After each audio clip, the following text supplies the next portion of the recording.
বন্ধুরা, welcome to GD17 online YouTube channel. আজকের বিষয়টি রয়েছে রায়গঞ্জ ইউনিভার্সিটির আইডেন্টি কার্ড।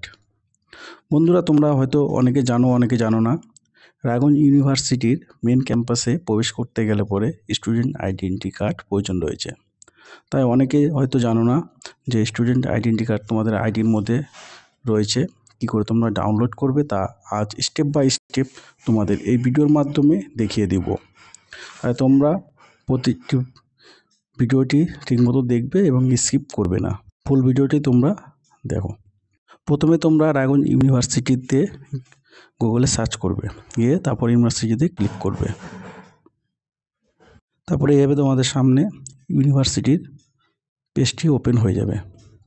তারপর তোমরা এখানে দেখতে পাচ্ছ, এখানে আছে স্টুডেন্ট লগ ইন। এই জায়গাতে তোমরা ক্লিক করবে।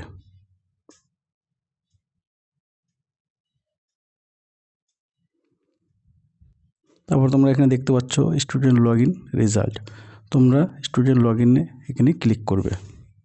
তারপর তোমরা এখানে দেখতে পাচ্ছ এখানে ইউজার আইডি, মানে ইউজার আইডি তোমাদের ইমেল আইডি দিবে এই জায়গাতে। তারপর এখানে তোমাদের পাসওয়ার্ড দিবে, মানে তোমাদের পাসওয়ার্ড হবে ডেট অফ বার্থ। তারপর নিচে দেখতে পাচ্ছ তোমরা সাইন ইন, এই সাইন ইন এখানে অপশনে ক্লিক করবে। তোমরা দেখতে পাচ্ছ এইভাবে জিমেল আইডি দিয়ে দিয়েছি, এখানে পাসওয়ার্ড দিয়েছি, মানে ডেট অফ বার্থটি। এইভাবে লিখবে, ধরো কারো ডেট অফ বার্থ রয়েছে 2, তাহলে লিখবে 02, তারপর লিখবে 05, তারপর লিখবে হচ্ছে সাল, যেরকম যেরকম 2005, 2004, যেমন তোমাদের এক্সট্রা আমি একটু দেখিয়ে দিচ্ছি।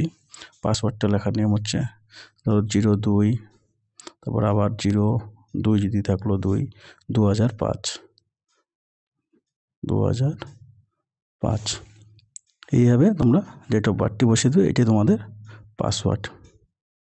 তারপর তোমরা সাইন ইন করবে।